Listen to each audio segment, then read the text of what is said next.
So I've already applied a flat base of foundation and I've made a start on one eye already because honestly I had no idea where I was going with this look and I just needed to begin somehow, so I had some kind of idea of what I was doing.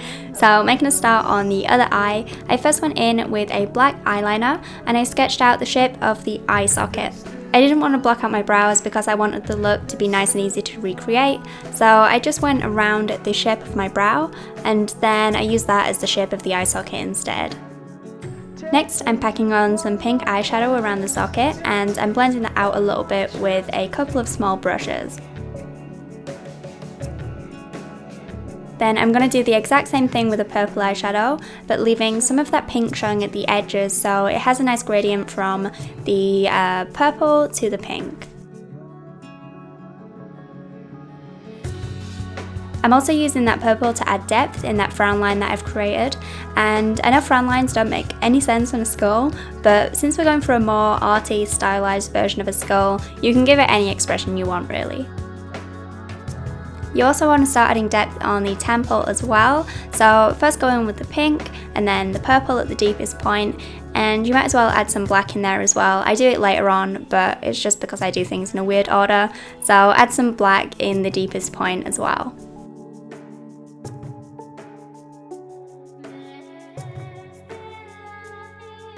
Next, I added some yellow just above the eye socket as a highlight, I guess, but also because I just love how yellow and purple go together. It was kind of a toss-up between using a green and a yellow, but yellow is always going to win my heart. It's absolutely gorgeous. And if you place that over the pink and the purple a little bit as well, then it's going to look orange and add even more beautiful colour into the look. Next, I filled the eye sockets with a black gel liner and I set that in place with a black eyeshadow so that it wouldn't crease up over time. I applied the bulk of it with a big brush and then just went in with a tiny brush just around the edges to keep them nice and clean. You also want to smudge a black eyeliner into the lash line and then tightline as well to get rid of any fleshy tones that might be peeking through. You probably want to apply some mascara as well to really black out that whole area, and if you wanted to make that area look really hollow and creepy looking, you could also wear those huge black sclera lenses. Moving on to the nose, you want to do the same thing with the black outline and then adding the pink and the purple eyeshadow around the edges. For some reason I filled it in with the black first, and it doesn't really matter, just make sure that the black is dry before you apply the eyeshadows, because if you start blending you'll end up smudging the black all over the face instead of the pinks and the purples, so just give it a few seconds before you start doing any blending.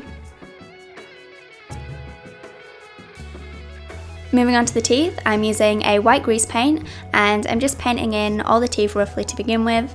I would recommend not using your standard water-based face paint for this because the second that stuff gets wet, it's going to break down and it's going to come off or smear everywhere, whereas with this paint I actually managed to eat a meal and drink and stuff and it stayed put, and it would have lasted even longer if I'd set it in place with a powder as well. Another alternative would be to use a white eyeliner pencil, and again just set with any kind of white powder you have.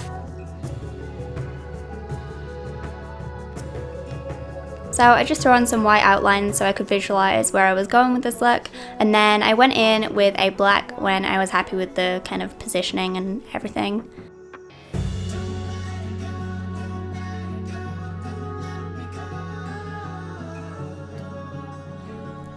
Moving on to defining the teeth, I took a grease paint through the two sets of teeth to begin with, and after I did this I realised a great option for this that some of you might have at home is a black liquid lipstick. Since it's a product designed to last on the lips, it would be a really good product to use.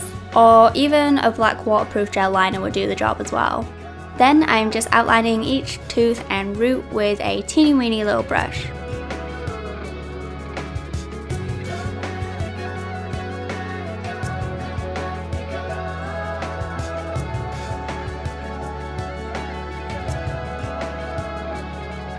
You'll notice when the brush doesn't have much black on it anymore and it blends with the white, it creates grey, and actually looks pretty cool and adds a bit of dimension to the teeth.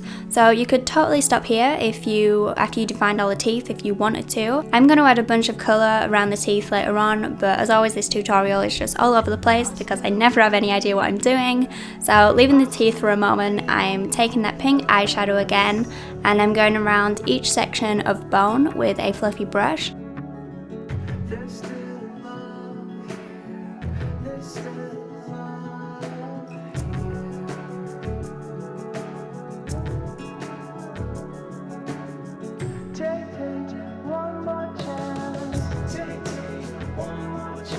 Then of course you want to introduce the purple again, and then finally I'm going to highlight with the yellow.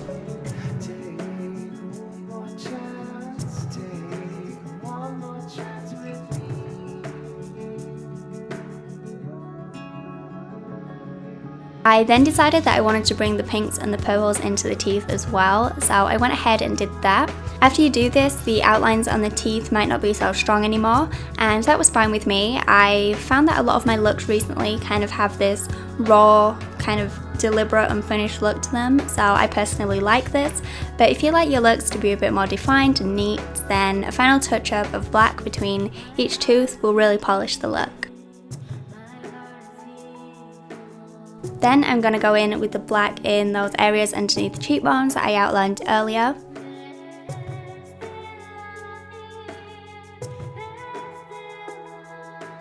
And then finally I brought some of that black into the temples as well, like I mentioned I would earlier. But then that's it. Hopefully this isn't too late and I can still help inspire some of you for Halloween if you haven't sorted your looks out yet.